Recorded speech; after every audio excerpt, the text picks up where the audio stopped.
শ্ৰদ্ধাৰ আমাৰ গোপালপুৰৰ সমস্ত ৰাইজ, আজি আমি এই খেতি পথাৰত ওলাবৰ কাৰণে অশেষ মানে আমাৰ যাতায়াতৰ কাৰণে গৰু বা অন্যান্য ট্ৰেক্টৰ আদি পাৰ কৰাবৰ কাৰণে ইমান আমাৰ অসুবিধা হয়। সেইকাৰণে আমি আজি নিজেই পৰিশ্ৰম কৰি নিজৰ বাঁহ গছ আদি প্ৰয়োগ কৰি এইখন আমি ব্ৰিজ আমি কষ্ট কৰি বনালোঁ।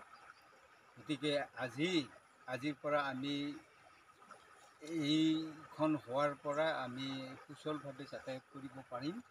আৰু আজি এইখন বনোৱা সম্পূৰ্ণ হোৱাৰ লগে লগে আমি এইখন ব্ৰিজ আমি দুৱাৰ মুকলি কৰিবৰ কাৰণে আমাৰ মাননীয় আমাৰ বয়সস্থ লোক এজন, তেওঁ হৈছে পিয়াৰী মোহন ৰাভা।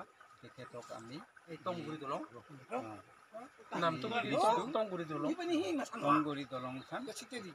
মুকলি কৰিবৰ কাৰণে অনুৰোধ কৰিছোঁ। আমি চিটা এনেকুৱা হেৰি বনালোঁ।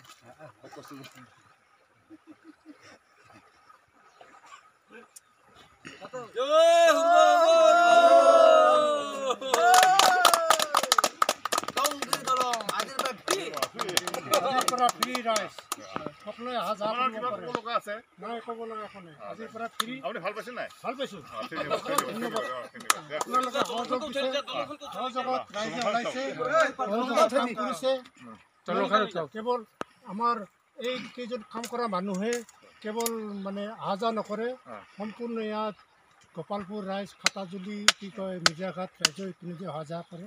তাৰ কাৰণে আমি এইখন বনাইছোঁ যাতে আমাক ধন্যবাদ দিয়ে আৰু কি আমাৰ ৰাইজে